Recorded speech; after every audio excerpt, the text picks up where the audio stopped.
No, nos sentíamos miembros de un partido comunista con todas las de la ley. Con todas las de la ley, nunca hemos dicho, ¿no? O sea, con una definición así, ¿no? Es decir, la dictadura del proletariado, la dictadura del proletariado, y los intereses personales están por debajo de los intereses del partido, y si te vas a Zaragoza, como si coges a los niños y sales pitando de tu casa y te vas a la casa de un camarada durante tantas semanas, ¿no? Es decir, que ahí había una situación es decir, yo no tuve vacaciones prácticamente en todos esos años, ¿no? En aquella época se decía la explotación no descansa. Eso.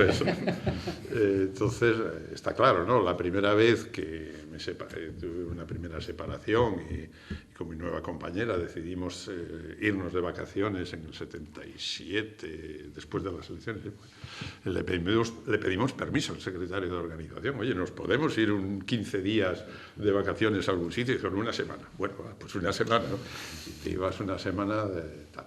Es decir, que estaba la vida personal absolutamente sometida a esto. Es decir, en mi caso, que teníamos 2 niños, pues incluso gente de la joven venía a cuidar nuestros niños, porque uno estaba en la fábrica, el otro estaba viajando en no sé dónde, el otro estaba en donde fuera, ¿no? Es decir, que había ahí la vida de partido, en ese sentido, era absolutamente, desde ese punto de vista, digamos, ¿no?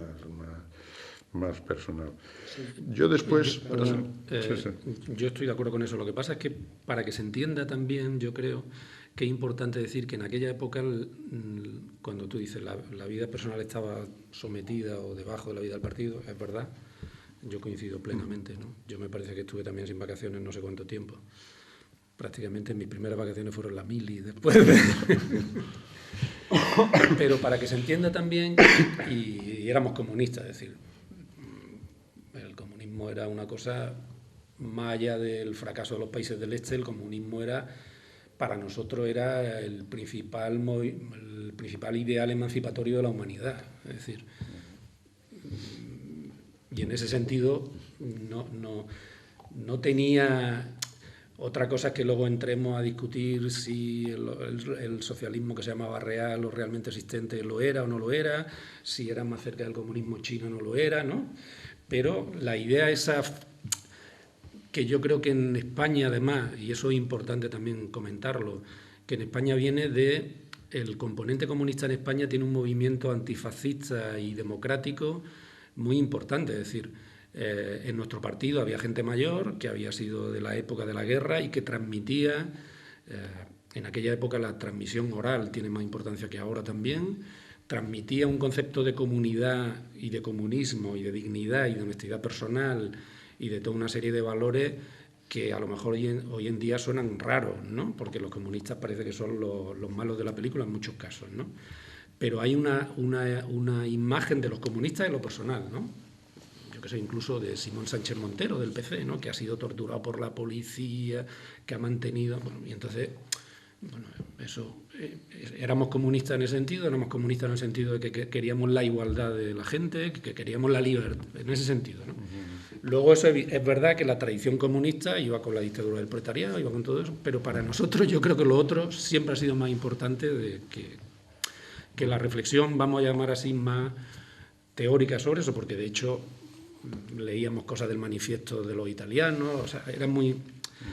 Y en ese sentido también la vida personal es que formaba parte de la vida política, es decir, yo creo que visto desde ahora a lo mejor puede parecer, no, tu vida del partido estaba allí, te sufrías mucho, no sé cómo decirlo. Yo he disfrutado como se dice en mi pueblo, como un cochino. De acuerdo, absolutamente no, en ese sentido, es decir, que desde el punto de vista que lo que podemos llamar de lo pulsional, incluso, si se nos permite hablar de esa forma aquí, la vida del partido era muy pulsional, pero no solamente en lo erótico, sino en el sentido más amplio de la palabra. Yo recuerdo cuando el 15M la gente decía la experiencia erótico-corporal que habían tenido en la Puerta del Sol, yo les decía, es que es la misma experiencia que yo he vivido durante 6, 7 u 8 años de mi vida, no solamente el momento de la Puerta del Sol. Es decir, era esa capacidad de disfrutar con las cosas porque pensábamos, a diferencia de hoy, que el mundo lo podíamos cambiar y que nosotros íbamos a cambiar el mundo. Entonces, la capacidad de entusiasmo pulsional que tiene eso es impresionante. Entonces, es verdad que no teníamos vacaciones, ¿no? Es verdad, pero había una, no sé cómo llamarlo, en mi caso personal, hay gente que lo llevaría peor. Yo no tenía hijos, no tenía eso, ¿no? Pero esa capacidad, podemos decir, de entusiasmo, de alegría, ¿no? Si oye, te tienes que levantar a las 5 de la mañana para ir a tirar panfletos a Fuenlabrada, pues puede parecer ¿no? horrible, porque el metro casi no estaba abierto en aquella época, a esa hora, como te tenías que buscar la vida, pero bueno, era ir de allí, era el riesgo de que la policía no te pillara, ¿no? Había toda una Era emocionante. claro, había toda una serie de emocional bien, que la gente que no lo haya vivido dirían, estos están de los nervios. A mí me da mucho pudor contarlo, y yo nunca lo cuento, porque parece que son las batallas del abuelo Cebolleta. Pero sí es verdad que hay una dimensión de alegría revolucionaria en ese sentido, ¿no? Y sobre todo es que pensábamos sinceramente de que íbamos a cambiar España.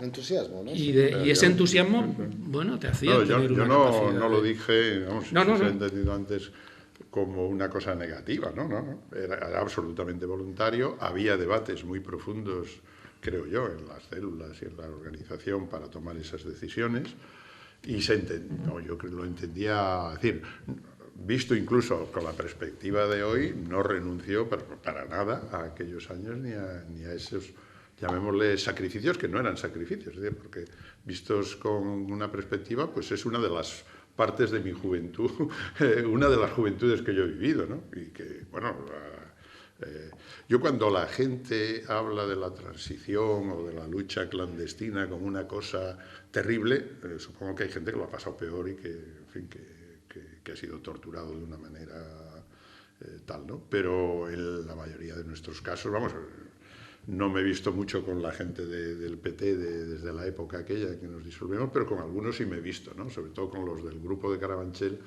que éramos pre-partido incluso, pues sí nos hemos seguido viendo y seguimos ahí. Es decir, el otro día José Moreno tuvo un problema en Fuenlabrada con las cooperativas estas que tenía, y yo me he movilizado como el primero, vamos, por aquella gente. Y Manolo se ha venido de Barcelona porque seguimos militando en la idea esa de comunismo, en el sentido de pandilla de amigos que nos lo pasamos bien luchando por cambiar esto, ¿no? Por cambiarlo radicalmente, y esa es la otra cosa que quería apuntar.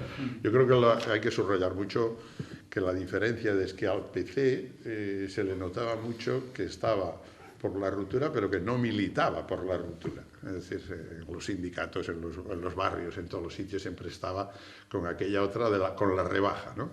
Y claro, la gente casi se te venía a la ORT, al PT, al MC, a cualquiera de nosotros, casi se te venía fácil, porque notabas que tú estabas por la lucha. Es decir, que era una cosa bastante evidente ahí.